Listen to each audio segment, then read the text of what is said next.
नमस्कार मैत्रिणींनो, स्टायलिश वुमनमध्ये तुमचे खूप खूप स्वागत आहे.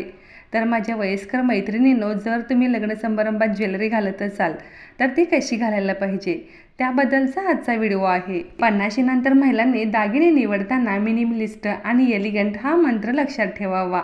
या वयात परिपक्वता आणि सुसंस्कृतपणा दर्शवणारे दागिने जास्त शोभून दिसतात. 50 नंतर महिलांनी दागिने निवडताना ते आरामदायी असावेत याकडे लक्ष देणे आवश्यक आहे. या वयात वजनाने हलके पण दिसायला रॉयल दागिने जास्त शोभून दिसतात.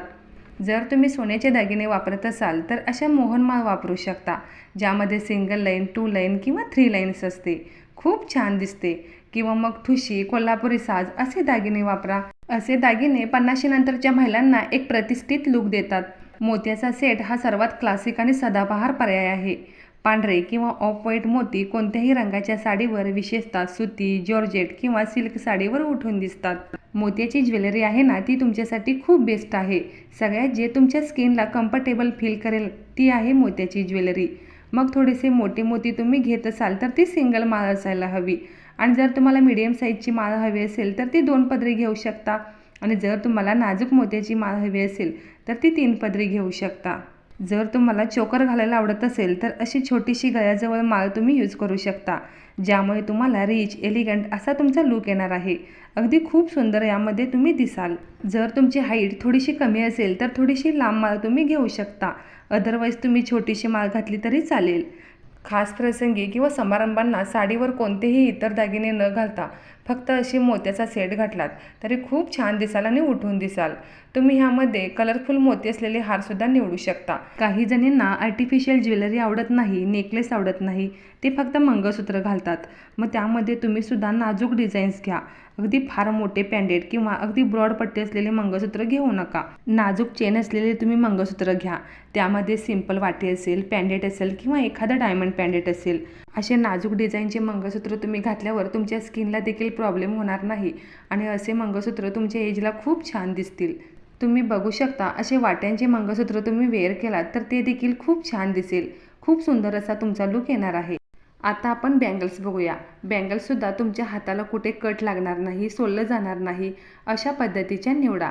तुम्हाला मोत्याचे जे बँगल्स आहेत ना, ते खूप उपयोगी पडणार आहेत आणि छानही दिसतात आणि हाताला कम्फर्टेबल असतात. त्यामध्ये सुद्धा तुमचा लुक एलिगंट आणि रिच लुक येणार आहे. मग तुम्ही सिंगल बांगड्या घालू शकता किंवा 2 मोत्याच्या बांगड्या घालू शकता. तुम्हाला त्यामध्ये बँगल्स घालायचे असतील तर त्यामध्ये वेगळ्या कलरचे बँगल्स घालू नका. सिंगल फक्त मोत्याचे बँगल्स असू देत, म्हणजे त्यावर तुम्ही नेकलेस आणि इयरिंग्स मॅचिंग करू शकता. जर तुम्हाला गोल्ड बांगड्या हवे असतील तर त्यामध्ये तुम्ही कडे यूज करू शकता. सिंगल नाजूक कडे, पातळ डिझाईन्स असतात ना, अशा कडे तुम्ही खूप छान दिसाल. त्यांची जी डिझाईन आहे ना, ती खूप कोरीव नसायला पाहिजे. अगदी प्लेनमध्ये असल्या तरी उत्तम, म्हणजे स्किनला सोललं जाणार नाही आणि इजा पोहोचणार नाही. मग त्यामध्ये तुम्ही पाटली, गोल्ड कडे किंवा ब्रेसलेट यूज करू शकता. कानामध्ये सुद्धा फार हेवी किंवा लटकणारे इयरिंग्स निवडू नका. अगदी नाजूकशी स्टड जी व्हिडिओमध्ये दाखवलेली आहेत ना, अशा प्रकारचे स्टड तुम्ही यूज करू शकता, ज्याला आपण टॉप्स देखील म्हणतो. ह्यामध्ये वेगवेगळ्या कलरचे स्टोन किंवा अगदी मोती असतात ना, ते खूप सुंदर दिसतात. यामध्ये सुद्धा फ्लॉवर डिझाईन्स असतात जे राऊंड शेपमध्ये, त्यामध्ये कुडी डिझाईन्स असते ना, ती सुद्धा खूप छान दिसते. ज्यामध्ये कलरफुल मोती असतात जे डेली वेअरसाठी वापरू शकता किंवा खास प्रसंगी काठापदराची साडी असो किंवा कोणत्याही साडीवर बेस्ट असतात. मग जर तुम्हाला थोडासा मॉडर्न लुक हवा असेल तर तुम्ही अशा स्टाईलचे सुद्धा स्टड वापरू शकता, जे खूप सुंदर आणि एलिगंट लुक देतील. मी व्हिडिओमध्ये दाखवलेले आहेत ना, हे खूप सुंदर डिझाईन्स आहेत. गळ्यामध्ये नाजूकशे स्टड आणि हातामध्ये कडं किंवा घड्याळ कलरफुल मोती असतील ना, तरी खूप सुंदर दिसतील. छान तुमच्या रूपाला अगदी निखरून आणतील. कलरफुल मोत्यांची माळसुद्धा तुम्ही एखाद्या साडीवर घालू शकता. हातामध्ये कडं किंवा एखादं घड्याळ अगदी तुमचा छान असा मॉडर्न लुक दिसायला लागेल. हेवी सोन्याच्या दागिन्याऐवजी नाजूकशे कानातले किंवा गळ्यातले सेट वापरल्यास एक श्रीमंत आणि तरीही हलका लुक मिळेल. जर तुम्हाला झुमके घालायला आवडत असतील तर असे कलरफुल झुमके तुम्ही घालू शकता, जे लाईट वेट असतील आणि हलके असतील. असे झुमके तुम्हाला खूप छान दिसतील. कोणत्याही साडीवरती सोन्याच्या हेवी दागिन्याऐवजी मोत्याचे गळ्यातले सेट तुमच्या चेहऱ्याचे सौंदर्य वाढवतील. गळ्याला लागून असणारा चोकर नेकलेस सिल्कच्या साड्यावर किंवा लग्न कार्यात खूप सुंदर दिसतो. असे मोत्याचे नेकलेस जर तुम्ही खास प्रसंगी साडीवर घातला तर 4 चौकीमध्ये उठून दिसाल. व्हिडिओ आवडला असेल तर लाईक करा.